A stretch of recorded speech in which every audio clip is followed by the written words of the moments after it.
Bukan karena aneh taat. Rasul ada di mobil aneh.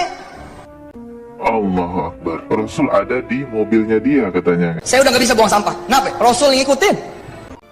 Gila, sampai kayak gitu. Jadi saya tuh ya nggak buang sampah sembarangan itu bukan karena yang lain, karena Rasul. Ya, saya selalu mengatakan ini bukan persoalan pribadi Pak Yusuf Mansur, melainkan video-video tentang pemahaman-pemahaman agama yang sudah terlanjur tersebar luas di mana-mana, yang mana itu harus kita tanggapi karena berbahaya sekali, bisa menjadi kesalahpahaman bagi orang-orang awam tentang agama Islam. Kali ini video Pak Yusuf Mansur terdengar dia mengatakan bahwa bisa bertemu dengan Rasulullah Shallallahu Alaihi Wasallam secara langsung gitu ya, secara langsung, bukan dalam mimpi. Ya, kalau dalam mimpi kan memang dibenarkan bahwa ada orang-orang yang memang bermimpi ketemu Rasulullah Shallallahu Alaihi Wasallam. Tapi ini enggak, ini bukan mimpi teman-teman, ini langsung ketemu dan mendengarkan suaranya Rasulullah Shallallahu Alaihi Wasallam. Ya, tentu ada maksud dan tujuan Pak Yusuf Mansur memberikan pengakuan demikian di sebuah acara besar. Itu acara TV teman-teman, bayangin TV itu kan banyak yang nonton dan video-videonya juga sudah tersebar luas di sosial media di mana-mana gitu. Oke, tanpa berlama-lama coba kita langsung aja simak videonya Pak Yusuf Mansur ya, yang ketemu dengan Rasulullah Shallallahu Alaihi Wasallam. Kali ini dia mengaku ketemu di mobil dengan Rasulullah, ada suara katanya. Apa yang terjadi di mobil itu coba kita simak videonya ya. Saya putarkan. Sampai kayak gini ya. Ini Masya Allah emang. Ini lampu merah. Oke. Malam. Jalanan sepi.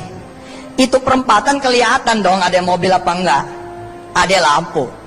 Aneh. Nggak bisa terobos. Merah nih. Merah. Bukan karena aneh taat. Rasul ada di mobil aneh. Aneh takut ditegur sama dia. Bisa sob, lampu merah tuh main terobos-terobos aja. Ente bawa aneh gitu. Wallah itu suara inside. Wallahi, dia berarti bersumpah bahwa itu benaran terjadi. Astagfirullahaladzim.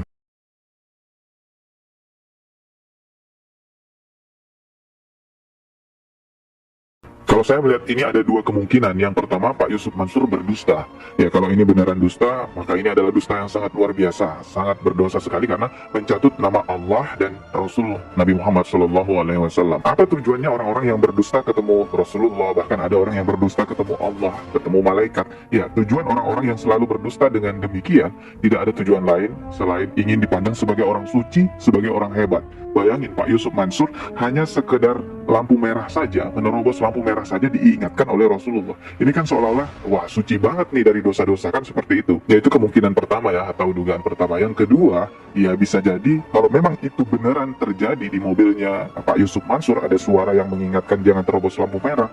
Dari mana dia tahu itu suaranya Rasulullah? Bisa aja itu suaranya setan atau jin, atau suara halusinasi dia sendiri, kan seperti itu. Memang jin, setan, iblis itu tidak bisa menyerupai Rasulullah. Tapi ingat, jin, setan, iblis itu bisa mengaku sebagai siapa saja.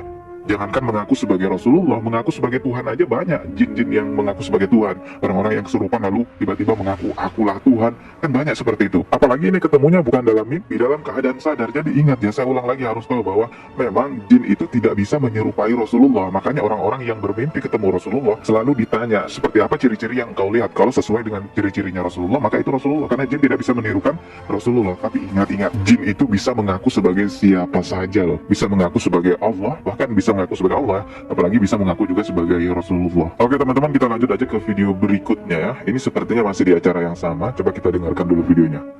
Di segmen ini saya kasih bocoran sedikit. Dan itu berlalu di setiap malam. Berlalu sampai tadi malam.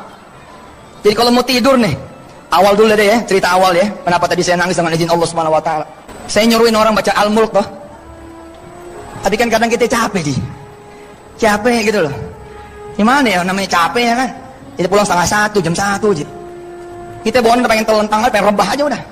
Tapi satu saat suara itu kemudian hadir. Ini mula-mula cuma suara, Ustaz Agung. Saya jujur, mula-mula cuma suara pemirsa. Makin kemari dia duduk. Jadi kalau saya tidak baca Al-Mulk tuh, ada yang duduk tuh di samping tempat tidur saya. Lalu nanya seperti nanya di setiap malam, fi kulli layali, in every single night, di setiap malam tersenyum lalu berbisik. Bisa Suf, ada aku di sini dan engkau umatku nggak berdiri untuk witir walau rakaatan, walau 1 rakaat, walau demi Allah ini saya nyaksiin, saya udah nggak bisa buang sampah. Kenapa? Rasul ngikutin. Gila, sampai kayak gitu. Jadi saya tuh ya nggak buang sampah sembarangan itu bukan karena yang lain, karena Rasul. Allahumma sholli wa sallim barik alaihi. Jadi dia tuh nggak bisa buang sampah sembarangan katanya, karena Rasulullah ngikutin dia. Betapa dia ingin terlihat suci ya di mata orang-orang sampai harus mengaku seperti itu. Kalau dia ngaku-ngaku punya perusahaan ini, terus perusahaannya mau dibeli investor sekian triliun, punya klub sepak bola seharga sekian miliar, punya ini dan punya itu, punya segalanya pokoknya, itu kita nggak peduli, biarin aja seperti itu. Tapi kalau ngaku-ngaku ketemu Rasulullah, apalagi pengakuannya itu bukan dalam mimpi loh, secara langsung. Rasulullah mengikuti dia kemana-mana sampai ada di dalam mobilnya. Nah ini kita sebagai umatnya Rasulullah, masa kita harus diam dengan hal-hal seperti ini? Banyak lagi hal-hal lainnya. Allah Subhanahu Wa Taala dibilang ngaco jadi Tuhan. Dia bilang kita boleh berdoa kepada Allah dengan tanpa adab dan kata-kata kasar. Coba iseng Anda angkat tangan kepada Allah. Ya Allah ya Karim, ya Allah ya Rahman, ya Allah ya Rahim, ya Allah ya Fattah ya Razzaq. Tolong ya Allah, ini anak adalah titipanmu. Ngapain juga coba? Ngapain coba? Udah tahu saya miskin, kau nitipin anak sampai 7 nih, ngaco aja nih jadi Tuhan. Serius lah gitu. Boleh nggak ngomong gitu sama Allah? Boleh, sama manusia yang nggak boleh banyak aturan, sama Allah mah nggak ada aturan. Saya harap juga ada ulama besar di Indonesia yang mau berbicara mengenai hal ini ya, karena udah sangat parah sekali. Karena kalau cuma saya yang berbicara, peduli dengan agama Islam, saya rasa dampaknya tidak terlalu besar ya. Tapi kalau ulama yang memang diagung-agungkan di negara kita, ulama yang memang ditinggikan di negara kita, berbicara mengenai hal ini, saya rasa ini luar biasa dampaknya. Tentunya bukan untuk mengucilkan, menjelek-jelekan atau memojokkan Pak Yusuf Mansur ya. Ini demi untuk meluruskan paham agama ya, tentang ajaran agama Islam yang sudah terlanjur. Videonya Pak Yusuf Mansur itu tersebar luas di mana-mana.